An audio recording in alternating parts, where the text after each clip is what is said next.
Ассаламу алейкум, амастар, урматтуу достор, урматтуу спорт сүйүүчүлөрү. Ала Тоо спорт YouTube каналыбызда кыргыз спортундагы акыркы жаңылыктар уланат. Бул жолу сиздерге Найза Fighting Championship уюмунун алкагында өтө турган кыргыз мушкери Каныбек Жаныбек уулу менен казак элинин алдыңкы мушкерлеринин бири Фанил Рафиковдун беттеши тууралуу айтып өтөбүз. Кимде мүмкүнчүлүк көбүрөөк, аны да анализдегенге аракет кылабыз. Ага чейин биздин каналда калып туруңуздар. Биз баарыбыз ар түрдөбүз. Кимдир бирөө өз жашоосун музыкасыз элестете албайт. Кимдир бирөө күн сайын жаңы фильм же сериал көрөт. Ал эми кээ бирөө үчүн такси күнүмдүк муктаждык. Эгер мунун баарын бириктирсекчи, о мобилдик оператору Яндекс Плюс менен бирге эко тутумду ишке киргизип жатат.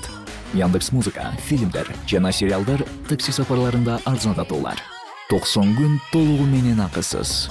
Мой о тиркемесинен же жылдызча 094 буйрутмасы менен кошуп ал. Биз менен бирге ар дайым артыкчылыкта бол. 29 декабрь күнү Алматы шаарында жайгашкан Алматы Арена спорттук аренасында Казакстандык Найза Fighting Championship уюмунун 2021 жылдагы акыркы мелдеши оруналары күтүлүүдө.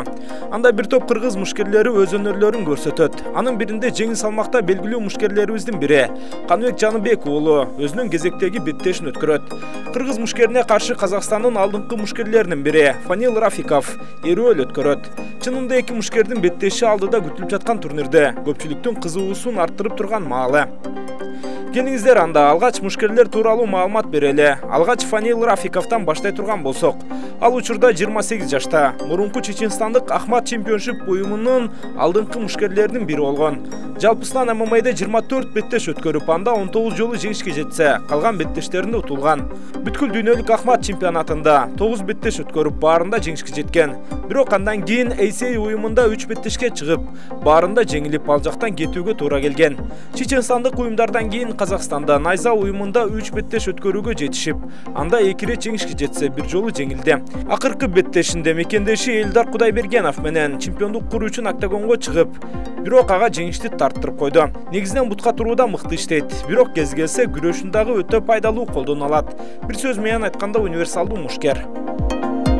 Ал эми кыргыз мушкерине келе турган болсок, Каныбек Жаныбек уулу учурда 26 жашта, кесипкөй ММА'да жалпысынан 18 беттеш өткөрүп, анда 7 жолу жеңилип, 11 рет жеңишке жеткен. Акыркы 9 беттешинде 7 жолу жеңишке жеткен жайы бар. Дегенибиз көп жеңилүүлөрү карьерасынын башталышында болгон. Өзүнүн кубаттуу соккулары менен эсте калган. Былтыр Найза лигасына чемпиондук беттеш өткөрүүрү күтүлгөн, бирок жаракатына байланыштуу ал эрөөлгө чыккан жок. Акыркы беттешин Найза лигасында өткөрүп, анда казакстандык дагы бир мыкты мушкер Олжас Эскараевди жеңүүгө жетишти. Стили жагынан Фанилден бир аз айырмаланат. Каныбек көбүнчө беттешти бутка туруу абалында өткөрүүнү каалайт, бирок күрөшү да жаман эмес. Эми бул жаатта кичине гана айырма бар. Эми кимиси фаворит деген суроого келе турган болсок, эки мушкер тең тажрыйбалуу. Фанил өз үйүндө беттеш өткөргөнү балким ага үстөмдүк бериши мүмкүн.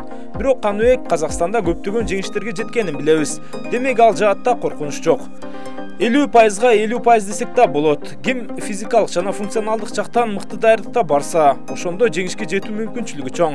Биз албетте өзүбүздүн мушкерибизге ийгилик каалайбыз, буюрса жеңишти багындырат деп ишенебиз. Бул мелдеште Каныбек Жаныбек уулунан сырткары кыргыз мушкерлеринен Эдил Эсенгулов жана Кайрат Нурбай уулу жергиликтүү мушкерлерге каршы беттешке чыгат. Аларга да ийгилик каалайбыз жана сиздер менен коштошобуз. Ала Тоо спорт YouTube каналы менен бирге болуңуздар, каналга жазылып, видеого лайк басканды унутпаңыздар. Кайрадан амандашканча аман болуңуздар.